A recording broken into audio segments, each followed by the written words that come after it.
प्रस्ताव में डॉक्टरों की कमी का भी प्रस्ताव था इसमें। ये हम लोगों ने पहले भी इनसे कहा था और इन्होंने पीछे बात करी थी, तो उसके बाद हमारे पास सर्जन तो आ गया था। देखिए, जैसा आप जानते हैं कि रुड़की में डेंगू का प्रकोप भी धीरे धीरे बढ़ रहा है और काफ़ी बड़ी जो है संख्या में इजाफा हो रहा है। चूँकि चल रहा है वेंटिलेटर के लिए अभी स्टाफ नर्सेज की आपको पता ही है भर्ती की जा रही है और जल्द ही 1 महीने में हमको मिल जाएंगी स्टाफ नर्सें। और आप देख रहे हैं दैनिक रुड़की। आपको पता है हम राजकीय चिकित्सालय रुड़की में, और आपको बता दें उत्तराखंड का पहला राजकीय चिकित्सालय रुड़की बन चुका है, जिसमें ऑनलाइन अब जिस तरह से हम मरीज को दिखाते हैं उसका पर्चा बनता है, उसकी पेमेंट आप नगद ना करके ऑनलाइन कर सकते हैं।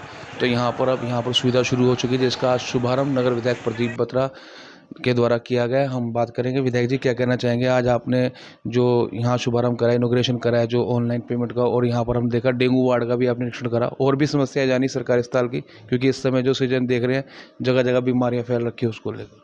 देखिए, जैसा आप जानते हैं कि रुड़की में डेंगू का प्रकोप भी धीरे धीरे बढ़ रहा है और काफ़ी बड़ी जो है संख्या में इजाफा हो रहा है।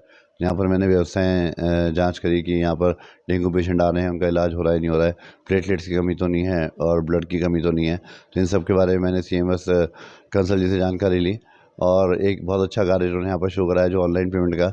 मोदी जी का आह्वान है डिजिटल पेमेंट का, तो डिजिटल इंडिया बनाने के लिए सब चीज़ें हम लोग को करनी पड़ेंगी ताकि हम लोग कैश का कम से कम इस्तेमाल करें, जिससे कि इन्फेक्शन भी ना हो और लोगों को आसानी भी रहे ऑनलाइन पेमेंट करने में। तो इससे की व्यवस्था हो जाए जल्दी। और किसी यूनिट भी यहाँ पर एक सैंक्शन हुआ है सरकार द्वारा, उसके लिए मैं स्वास्थ्य मंत्री जी का भी धन्यवाद करता हूँ।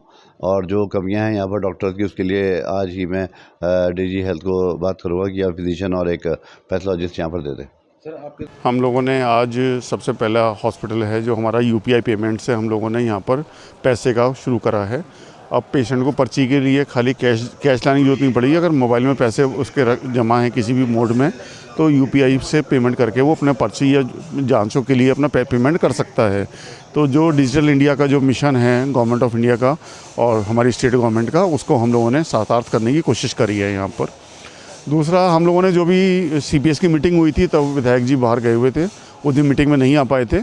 तो जो हमारे 12-13 प्रोजेक्ट हमारे इस साल के पास हुए थे, उसके ऊपर मैंने उनसे डिस्कस किया है।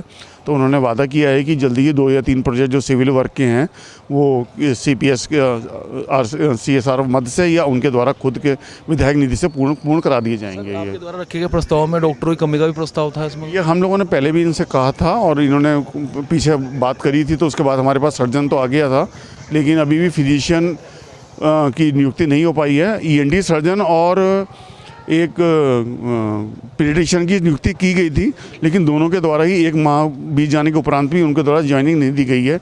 तो इस संबंध में दोबारा हम शासन उसको लिखेंगे कि इनकी नियुक्ति दोबारा से किसी और की कर दी जाए। वार्ड को लेकर क्या कहेंगे, वो शुरुआत हो चुकी है, चल रहा है। वेंटिलेटर के लिए अभी स्टाफ नर्सेज की आपको पता ही है भर्ती की जा रही है और जल्द ही 1 महीने में हमको मिल जाएंगी स्टाफ नर्सें, और उनके आते ही हम लोग उनको ICU को चालू कर देंगे।